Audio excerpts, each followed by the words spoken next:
Voici le moustique du métro de Londres. Hank Marvin, ravi de vous rencontrer. Pour rencontrer ce petit être bourdonnant dans la réalité, tu dois te rendre à Londres et descendre dans le métro. Ça grouille par ici, hein? Car parmi les 3000 espèces de moustiques dans le monde, tu ne trouveras ce type que dans le métro de Londres. Il ne bourdonne pas en surface près des stations, mais dans le réseau. Ce moustique est l'un de ces rares cas où une espèce unique évolue dans un endroit bien particulier. Le réseau a été construit dans les années 1860. Tu noteras que c'est le plus vieux métro du monde, et tous les moustiques qui s'y trouvaient ont été coupés du reste de la planète. À l'exception des entrées et des sorties des stations, le réseau du métro est un environnement assez fermé. Les moustiques ont été piégés et ont évolué à cet endroit précis. Et si les moustiques en général te dérangent, souviens-toi que l'espèce du métro de Londres est encore plus agressive que les autres. Alors que les moustiques qui vivent à la surface de la Terre se nourrissent principalement d'oiseaux et te piquent lorsqu'ils en ont la rare occasion, celui-ci aime vraiment s'attaquer aux gens. En effet, il s'est contenté des repas dont il disposait, non pas des oiseaux, mais des mammifères, c'est-à-dire des rats et des humains. Il est également unique du fait qu'il n'a pas besoin de sang pour pondre ses œufs, contrairement aux autres moustiques, et qu'il n'hiberne pas en hiver. Attends-toi donc à devoir les écraser toute l'année. C'est aussi le résultat de leur isolement dans ce système de tunnels souterrains. Il n'y a aucun changement de température saisonnier notable là-bas en bas. Ce genre londonien est si unique qu'il ne peut même pas se reproduire avec d'autres types de moustiques. Mais attention, cette espèce peut se déplacer. Des infestations de populations de moustiques particulièrement piquants sont apparues dans les réseaux du métro et les égouts du monde entier, de Melbourne à New York. Alors traversons l'étang et allons découvrir un autre insecte qui ne vit que dans la grande ville. Sur plus d'1 milliard de fourmis courant dans les rues de Manhattan, les scientifiques ont repéré une variété unique brun-rouge. Cela fait environ 120 fourmis pour chaque habitant de New York. Ces insectes ne correspondent à aucune des 13 000 espèces de fourmis connues de la science. Elles sont uniques et ne vivent à Manhattan qu'entre la 63e et la 76e rue. Les scientifiques ne savent pas depuis combien de temps ces fourmis de Manhattan ont évolué dans leur isolement. Elles sont arrivées aux États-Unis sur des bateaux de transport en provenance d'Europe et ont été coupées du reste de l'infrastructure de la ville. Une chose est sûre, l'espèce se nourrit de produits de fast-food, en particulier de sirop de maïs. Grâce à son régime riche en carbone, elles ont pu s'adapter parfaitement au climat sec et chaud de la jungle de béton. Les fourmis et les moustiques ont tous deux côtoyé les dinosaures. Mais ne t'emballe pas trop à l'idée de cloner un T-Rex en prélevant du sang sur un moustique fossilisé. Non, nous laisserons ce mythe aux intrigues d'Hollywood. L'ADN est une molécule incroyablement fragile. Il se décompose rapidement, il faudrait donc un échantillon relativement frais d'un dino récemment disparu. Il est vraiment peu probable que l'on puisse ramener les dinosaures à la vie. Mais ce n'est pas nécessaire, les dinosaures vivent parmi nous aujourd'hui. Tout le monde pense qu'un astéroïde a anéanti tous les dinos il y a 65 millions d'années. Mais ce n'est pas le cas.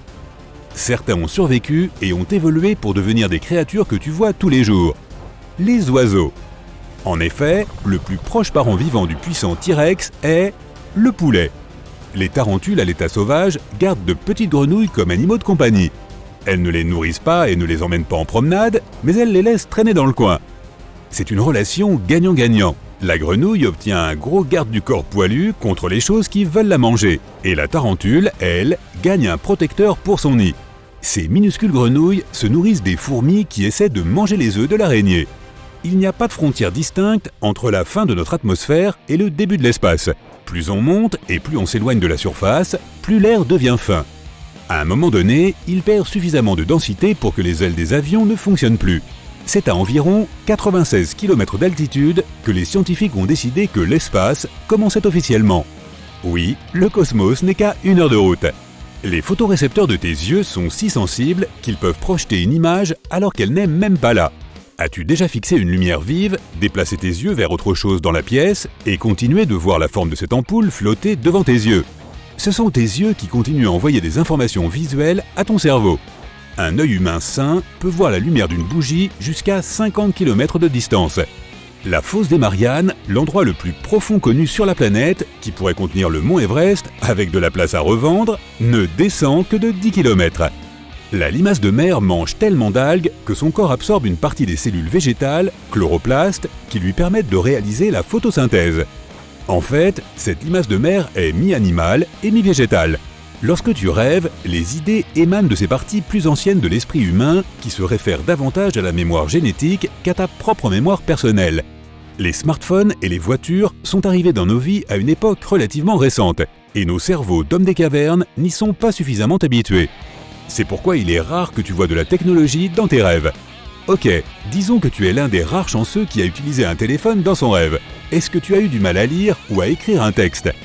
C'est parce que les deux régions de ton cerveau qui t'aident à interpréter le langage sont en grande partie inactives quand tu dors. C'est une bonne astuce pour savoir que tu es dans un rêve. Tu ne seras pas capable de lire des mots ou de lire l'heure sur une horloge. Imagine que nous puissions enregistrer un trou noir en vidéo. Regarde-le aspirer et consommer toute matière qui s'approche trop près, même la lumière. Oh, la spaghettification! Maintenant, prends cet enregistrement et passe-le à l'envers. C'est ce que devrait être en théorie un trou blanc, l'homologue du trou noir qui repousse et crache de la matière. Si tu as vu des vidéos de baleines faisant surface, tu as dû remarquer qu'elles projettent de l'eau par leurs évents. Sauf qu'elles ne le font pas. Les baleines sont des mammifères comme toi et moi, elles respirent de l'air. C'est pourquoi elles remontent à la surface. Elles relâchent l'air qu'elles ont retenu dans leurs poumons et prennent de l'air frais. L'air chaud qui sort de l'évent entre en contact avec l'air froid qui l'entoure et forme des gouttelettes d'eau, donnant aux évents l'illusion d'être des fontaines. Tu peux déterminer le type d'une baleine en examinant son évent. Si elle a 2 trous qui ressemblent à des narines, c'est un cétacé à fanon, le type avec des dents qui ressemblent plus à des poils de brosse à dents. Un seul évent signifie qu'il s'agit d'un cétacé à dents, ce qui inclut les dauphins et les orques. Le puissant mégalodon mesurait plus de la moitié de la longueur d'une baleine bleue, la plus grande créature ayant jamais vécu dans toute l'histoire de la Terre. Les scientifiques ont calculé par ordinateur la force de morsure d'un mégalodon et sont arrivés à quelque chose comme 18 tonnes par pouce carré. C'est plus de 10 fois plus fort que la morsure d'un grand requin blanc. Et assez pour broyer les os des baleines comme un raisin. Grâce à la régénération cellulaire, tu remplaces entièrement ta peau tous les mois, ton sang tous les 4 mois, ton foie tous les 500 jours, et tu te refais un squelette entier tous les 10 ans. Les scientifiques pensent que nous bâillons pour apporter plus d'oxygène au cerveau. Lorsque l'on s'ennuie ou que l'on est fatigué, on ne respire pas aussi profondément, ce qui affame un peu le cerveau.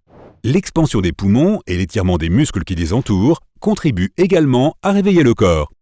Les cigales sont totalement uniques sur cette planète, car elles n'ont aucun ennemi naturel. Comme elles sortent de leurs abris souterrains tous les 13 ou 17 ans, aucun autre animal ne peut compter sur elles comme source alimentaire. Les scientifiques pensent que les premiers humains ont perdu leur fourrure pour ne pas avoir trop chaud pendant la chasse. Au lieu de cela, nous avons évolué pour stocker de la graisse afin de rester au chaud. Ce qui explique pourquoi ta tête est couverte de longs et épais cheveux. Il n'y a pas de graisse sur ton cuir chevelu. Une cuillère à café de matériaux d'étoiles à neutrons pèse 10 millions de tonnes. Cela reviendrait à écraser des millions de terres dans une boule de la taille de Manhattan. Si tu pouvais te tenir à la surface d'une étoile à neutrons, ton corps serait instantanément écrasé et étalé en une couche de l'épaisseur d'un atome. Oui, tu serais bidimensionnel comme dans un dessin animé. Écoute bien, 1 million de secondes, ça représente environ 11 jours. 1 billion de secondes, ça correspond à 30 ans. 1 milliard de pas te ferait faire 15 fois la course autour de l'équateur de la Terre. Si tu commençais à compter de 1 à 1 milliard maintenant, il te faudrait 95 ans pour finir. Ok, commençons. 1, 2... Ok. Une année de chien équivaut à 7 années humaines, n'est-ce pas? Non, c'est une idée reçue totalement fausse, bien que très répandue. Le vieillissement des chiens et des chats dépend de leur race, de leur taille et de leur âge. Par exemple, 1 an pour la plupart des chiens équivaut à environ 15 années humaines. Ce chiffre passe à 24 à l'âge de 2 ans et ralentit à environ 4 années humaines supplémentaires à chaque anniversaire. Le rythme s'accélère à nouveau après les 6 premières années, surtout pour les grandes races. La plupart des animaux ont une queue, alors pourquoi les humains n'en ont-ils pas? C'est parce que nous avons appris à marcher sur 2 jambes. Les queues aident à l'équilibre. Mais lorsque la masse de ton corps est verticale et que ta tête de 5 kg est posée sur le dessus, tu n'as pas besoin d'un autre appendice à l'autre extrémité pour équilibrer le tout. Si tu as déjà pris l'avion et que tu as l'impression que l'atterrissage a été accidentellement brutal, c'est probablement que cela a été fait exprès. Les ailes d'un avion produisent plus de portance lorsqu'elles sont proches du sol, ce qui a pour effet de pousser l'avion dans les airs. La meilleure façon d'éviter ce phénomène est d'effectuer un atterrissage ferme qui place les roues sur la piste dès que possible. Les atterrissages plus durs donnent également aux roues plus de traction sur les pistes pluvieuses ou enneigées. Si ton deuxième orteil est plus long que le gros, tu es assez spécial. Seule une personne sur 10 est atteinte de ce que l'on appelle l'orteil de Morton. Dans la Grèce antique, un pied avec un orteil de Morton était considéré comme un signe de beauté. D'ailleurs, la Statue de la Liberté est dotée de cette caractéristique. Contrairement à la croyance populaire, la langue n'est pas le muscle le plus fort de ton corps. Il s'agit du muscle de la mâchoire. De plus, la langue n'est pas vraiment un muscle. Il s'agit de 8 muscles tissés ensemble. De par sa structure, elle est très similaire au bras d'une pieuvre. Ce n'était pas une erreur, une pieuvre a des bras, pas des tentacules, et elles n'ont que 6 bras. Les 2 autres sont des jambes. Les bras ont des ventouses sur toute leur longueur. Les tentacules n'ont des ventouses qu'au bout, et c'est ce que les calamars ont en double. Si tu pouvais ouvrir ta tête et piquer le cerveau, tu ne sentirais rien. C'est peut-être la centrale du système nerveux, mais il ne contient pas de récepteurs sensoriels pour les stimuli de contact. Autrement dit, il ne ressent pas les coups de poing et les coups de bâton. Les sabots des chevaux et les cornes des rhinocéros sont faits de la même matière que tes cheveux et tes ongles, la kératine. Les cornes de rhinocéros se courbent vers l'arrière parce que la kératine pousse plus vite à l'avant qu'à l'arrière. L'un des conseils de survie les plus anciens consiste à fuir un crocodile en zigzag car il est difficile pour l'animal de se retourner rapidement et de te suivre. C'est un mythe total. Il suffit de courir en ligne droite et aussi vite que possible. Inutile non plus de grimper à un arbre, les crocodiles peuvent aussi y monter. Ne pratique jamais tes talents de plongeur sur la comète 67P. Sa gravité est si faible que ton saut dépasserait sa vitesse de libération. C'est la vitesse minimale dont tu as besoin pour échapper à la gravité, comme les fusées qui décollent de la Terre. Sur cette comète, tu pourrais sauter et flotter dans l'espace. Il existe une espèce de vers de terre géants qui peuvent devenir aussi longs que ta jambe. Ils vivent spécifiquement dans les prairies palouses de l'Idaho et de Washington. Oh, et ces vers ginormaux sentent le lys. Les dinosaures avaient des puces qui faisaient la taille d'un cafard. Techniquement, ce n'étaient pas des puces, car elles ne pouvaient pas sauter haut comme les puces modernes. Mais elles pouvaient carrément mordre la peau des dinosaures. Si tu avales un chewing-gum, il ne reste pas dans ton estomac pendant 7 ans. C'est un mythe. Bien sûr, ta salive et l'acide gastrique ne peuvent pas le décomposer, mais les muscles de ton tube digestif le font avancer et il sort en un jour ou 2. Les moustiques peuvent parfaitement se nourrir de nectar de fleurs au lieu de ton sang. Seules les femelles piquent les humains, et elles le font parce qu'elles ont besoin d'une protéine présente dans le sang pour produire des œufs. La plus grande fleur du monde est aussi la plus puante. Le lys cadavérique, dont la fleur fait environ 1 mètre de large et pèse près de 7 kg, sent la viande pourrie. Les requins sont les seuls poissons qui peuvent cligner des 2 yeux. Mais ce n'est pas pour les nettoyer ou les hydrater. Ils clignent des yeux pour se protéger lorsqu'ils croquent dans leur repas.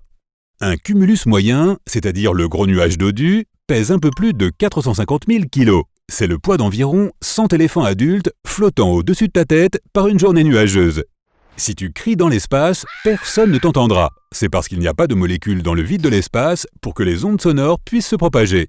L'ombre et la lumière semblent avoir beaucoup plus de contraste sur la Lune. Sur notre planète, l'atmosphère diffuse la lumière du Soleil, si bien que les objets restent un peu éclairés dans l'ombre. Sur la Lune, l'atmosphère est presque inexistante et très fine, de sorte que les ombres sont plus noires. Mais quand il y a de la lumière, elle brille beaucoup plus fort sur la Lune à cause de sa poussière réfléchissante. Figure-toi que nous sommes allés sur la Lune avant que des roues ne soient ajoutées aux valises. Le deuxième pas de géant pour notre espèce s'est produit quelques années plus tard. La lumière que les étoiles émettent est constante et régulière. L'atmosphère terrestre interfère et fait croire qu'elles scintillent, alors qu'elles ne le font pas du tout. L'information se déplace dans les nerfs à environ 320 km/h, passant d'un endroit à un autre en quelques millisecondes. C'est pour cette raison que ta main recule si vite lorsque tu touches accidentellement la poêle à pizza chaude. Aïe! Les prises électriques sont de formes différentes dans le monde entier, mais elles ont toutes un point commun, au moins 2 trous. C'est parce que l'électricité doit circuler à travers un circuit ou une sorte de cercle. Le courant passe de ton boîtier de disjoncteur au trou chaud de droite, traverse l'appareil, par exemple ton sèche-cheveux ou ta lampe, puis revient au trou neutre de gauche. Le cœur d'une baleine bleue est de la taille d'une voiture de golf et peut peser 180 kg. Ton cœur pèse 280 grammes, ce qui fait que le cœur d'une baleine bleue est 640 fois plus gros que celui d'un humain. Mais celui qui a le plus grand cœur proportionnellement à sa taille, parmi tous les animaux, c'est ton chien fidèle et affectueux.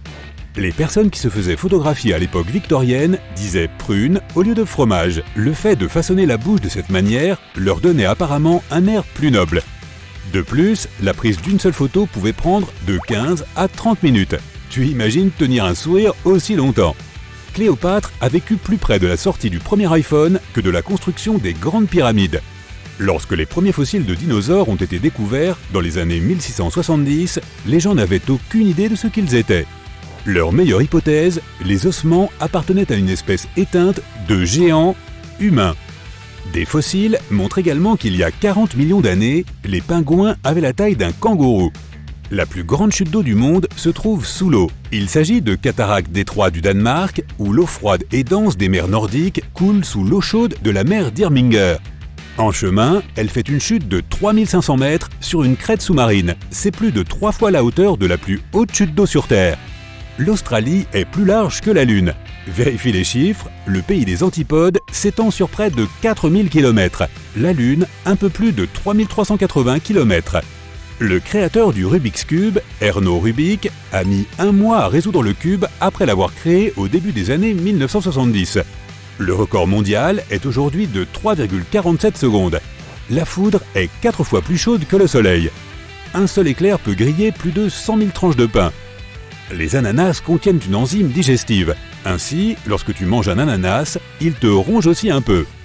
C'est pourquoi tu as une légère sensation de brûlure dans la bouche lorsque tu en croques un. Mais ne t'inquiète pas, ton estomac sortira toujours vainqueur de ce match. Les baguettes jetables sont reliées au sommet pour que tu saches qu'elles n'ont pas été utilisées auparavant. Tu es censé casser cette partie supérieure connectée et poser tes baguettes usagées dessus pour qu'elles ne touchent pas la table. La principale fonction des sourcils est de protéger tes yeux de la sueur et de la saleté. C'est pourquoi ils poussent vers les tempes afin de diriger l'humidité vers les côtés plutôt que vers le bas. Mais ils protègent également tes yeux d'une trop forte exposition au soleil. Sans sourcils, notre espèce aurait probablement évolué vers des cils très longs et épais. En moyenne, les cheveux d'une personne poussent sur plus de 965 km au cours d'une vie. Cela correspond à la distance entre la ville de New York et Dayton, Ohio. Le point Nemo dans l'océan Pacifique est l'endroit le plus retiré de tout de notre planète. C'est à plus de 2500 km de toute côte. Si tu y allais, tu serais beaucoup plus proche des astronautes de la Station spatiale internationale que de n'importe quel être humain sur Terre. L'ISS est en orbite à seulement 400 km au-dessus de la surface. Observer une peinture séchée est un métier. Tu t'assieds sur une chaise en face d'un mur fraîchement peint et puis, tu as compris, ton travail consiste à suivre l'évolution de la texture de la peinture, les endroits où elle se fissure et à rédiger un rapport détaillé basé sur tes observations palpitantes. Lorsque les gens utilisaient les cadrans solaires dans l'Antiquité, l'ombre du soleil allait de la gauche vers la droite dans l'hémisphère nord et vice-versa dans l'hémisphère sud. Les premières horloges mécaniques ont été inventées dans le nord, si bien qu'elles tournaient dans le sens des aiguilles d'une montre, comme nous le savons aujourd'hui. Si elles avaient été inventées dans le sud, les directions auraient pu être inversées aujourd'hui. Les muscles les plus rapides du corps se trouvent dans l'œil, et le clignement d'un œil est d'environ 1/10 de seconde. Tu fais cela 20 000 fois par jour. La prochaine fois que quelqu'un dira « je vais le faire en un clin d'œil », souviens-toi de ceci. Les scientifiques disent qu'un clin d'œil est le temps nécessaire à la lumière pour parcourir 1 cm, environ la largeur de ton ongle, dans le vide. Le bout des doigts humains est si sensible qu'il peut sentir les stries d'un objet, même si elles ne sont que de 13 nanomètres de profondeur. Un nanomètre est 1 millionième de millimètre et 1 millimètre est à peu près la longueur d'un grain de sable. En 1992, un cargo a perdu une caisse contenant 28 000 canards en caoutchouc dans le Pacifique Nord. Ces objets continuent d'apparaître sur les côtes du monde entier, même dans l'Atlantique.